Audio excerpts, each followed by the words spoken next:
It's story time with Dazzle. Let's see what story we're going to read today. This story, dear friends, is by Sandra Lamb, and she is a very accomplished artist in our Comox Valley, and this is her first children's story, Lucy and the Big Mistake. I wonder what the big mistake is. Let's find out.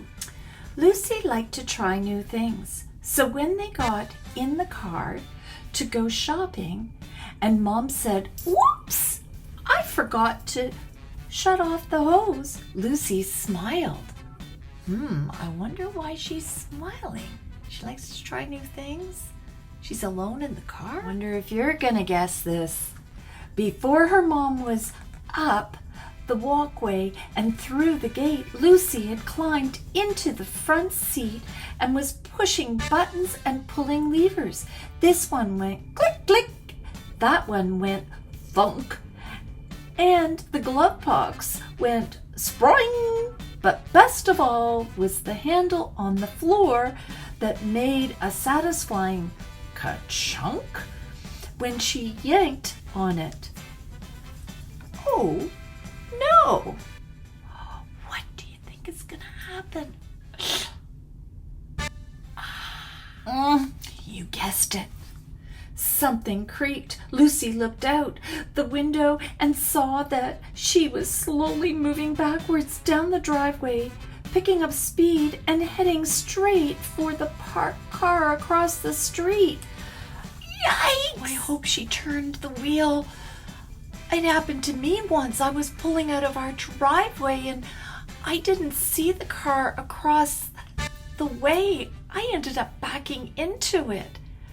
It was crazy because I was actually in my fairy human persona and I had to go door to door knocking to see whose car I damaged. She cranked the steering wheel hard to the right and the car lurched, just missing the oak tree. It helped that she had left her brand new bike on the lawn because the car slowed a bit, but then it rolled over it. Finally, Lucy and her mom's car came to a stop on top of the neighbor's particularly perfect picket fence. When Lucy's mom saw the ruin, she screamed, "Ah!" Lucy quickly got out of the car. She knew what came next. Lucy's mom's eyes bulged a little as she shrieked, "I told you 100 times not to play in the front seat. I am so mad I could swallow a toad." "I know," said Lucy. "We are not going shopping.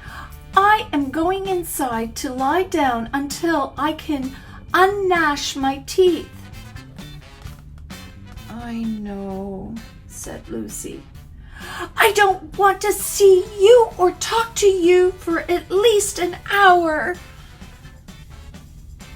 "I know," said Lucy. I think Lucy's feeling absolutely horrible. She didn't mean for this to happen. Her mother stomped off to the house, and Lucy stood on the lawn with her brand new bicycle. It looked like a pretzel. Lucy felt very small and very sad. Whenever she got in trouble, Lucy would walk to the nearby forest and visit the pond and the trees. Today she shuffled very slowly with her head down, sniffing all the way. When she got there, she said, "Forest, I like to try new things, but I keep making mistakes." And the forest replied, "I know." She sat down next to an old stump where a big bug was busy chewing on a seed. She said, "Mr. Bug, did you know that one time I stomped on a big black bug on purpose. It was very messy." The bug looked up and replied, "That was a mistake. Bugs don't like being stomped on, especially for no good reason." He chewed a bit more, and then he said, "But you know what? We bugs love you anyway."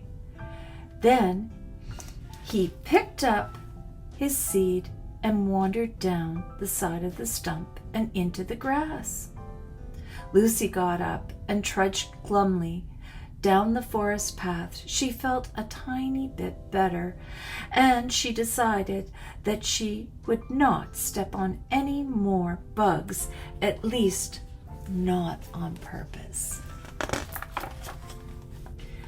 A little further on, she thought of something. "Dusty Path," she said, "a few weeks ago I brought my lunch here and threw away a peanut butter sandwich crust, a juice box, a potato chip bag, and 14 sucker wrappers that I still had in my pocket from Halloween. I tossed them all on top of you, and then I went home." Oh, she's really going back and thinking of all her mistakes, isn't she? "Yes, that was very rude. It's much nicer when everyone can enjoy how pretty I really am. But a nice man came along and picked up all the litter and took it away." "Oh, I'm sorry," said Lucy. "That's okay," replied Dusty Path. "I love you anyway." Lucy smiled and continued walking. She decided that she would have more respect for her lovely path and all the places it led her.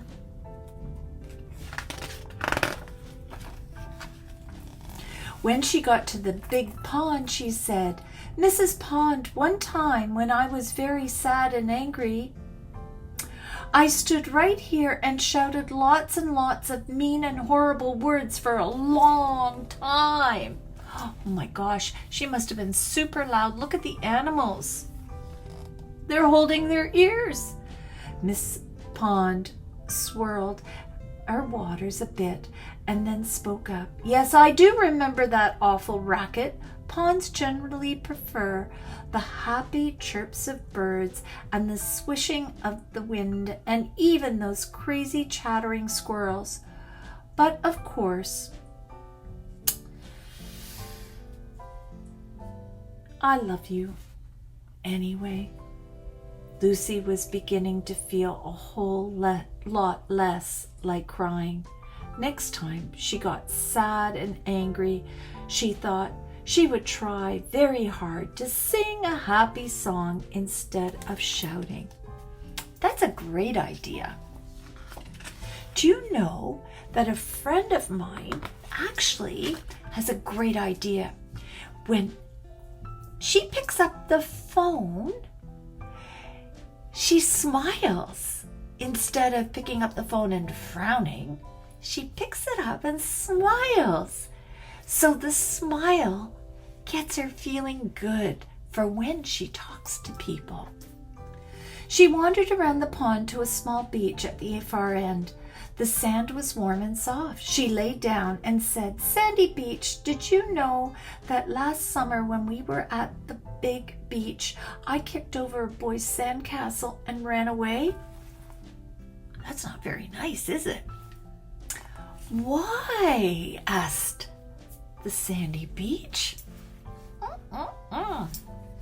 "Because his castle was bigger and way nicer than mine. It even had a moat." "That was very unkind of you." "I'm sure," replied the beach, "but I love you anyway." Lucy sighed and thought about her mistake. This summer, she would learn how to build a stronger, prettier sandcastle of her own with a swimming pool. As she lay in the warm sand, Lucy knew she was feeling much better. She looked up in the sky at a small fat cloud drifting by and thought that clouds probably saw everything that went on below them. "Little cloud," she asked, "did you see me in the backyard last month when I took my mom's best earrings and new sweater and dressed up Chewy? But then Chewy ran after a cat and lost the earrings and ruined the sweater." "Oh, yes," replied the cloud. That was very funny. The little cloud floated for a bit and then said, "And also, you told your mom that you didn't know who had been in her jewelry box. I think it was a mistake." "Yes, I make a lot of mistakes." "You certainly do," chuckled the little cloud. "But we clouds love you anyway." Lucy thought about her mom and then sat up quickly. It had been far longer than an hour, and it was time to get home. When she ran into the yard, the car was parked back in the driveway, but the neighbor's particularly perfect picket fence was still flat. Her mother was sitting on the front step.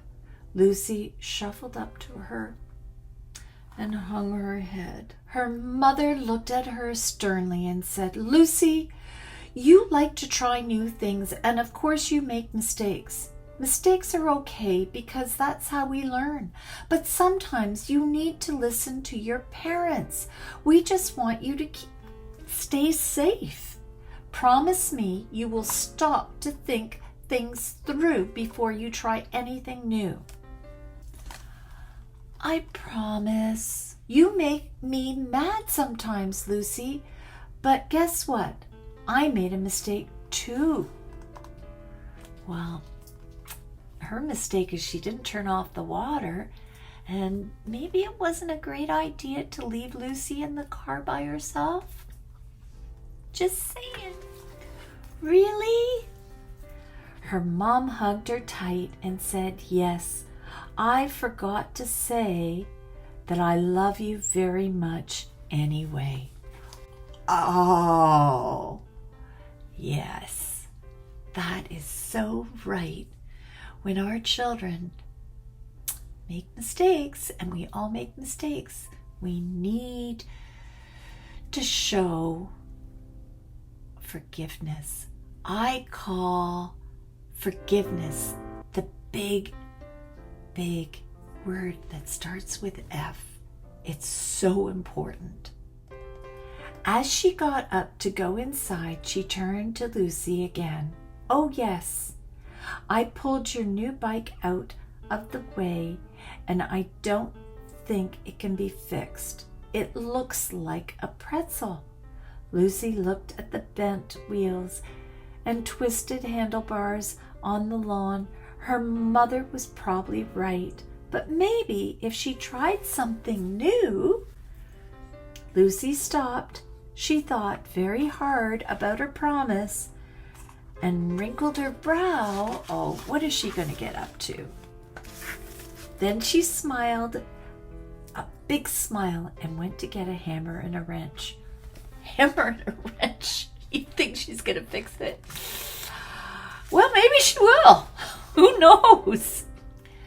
Thank you, Sandra. A beautiful story about how we all make mistakes and we need to own up to them. And like Lucy, she was thinking about all those things and asking for forgiveness for all those little mistakes she made. And that's important, to ask for forgiveness and maybe make amends. So a beautiful story of how families learn to accept mistakes and helping each other work things out. Thank you, Sandra.